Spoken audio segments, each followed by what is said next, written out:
আপনার যদি মন খারাপ হয়ে থাকে তাহলে গল্পটি মনোযোগ দিয়ে শোনেন, আপনার মন ভালো হয়ে যেতেও পারে। এক রাতে শুরু হলো ঝড় আর শিলাবৃষ্টি। সব বাবুই পাখির বাসা ভেঙে গেল, সব পাখি মারা গেল, শুধু একটি মাত্র পাখি বেঁচে রইল। সে ছিল ঘরের বাহিরে। সে চেয়ে চেয়ে দেখলো তার সকল বন্ধু হারিয়ে গেছে।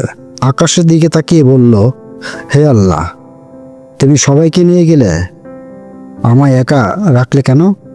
দিন পেরিয়ে গেল, সে একা একা কষ্ট করে একটি ঘর বানালো।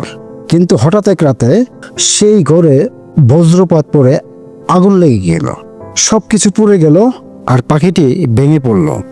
সে কাঁদতে কাঁদতে বলল, হে আল্লাহ, আমার ঘরটাও তুমি রাখলে না, আমি আর কি করব? তারপর সে কিছুক্ষণ চুপ করে রইল, মনে মনে ভাবলো, আমি যদি ঘরে থাকতাম তাহলে তো আমিও মারা যেতাম।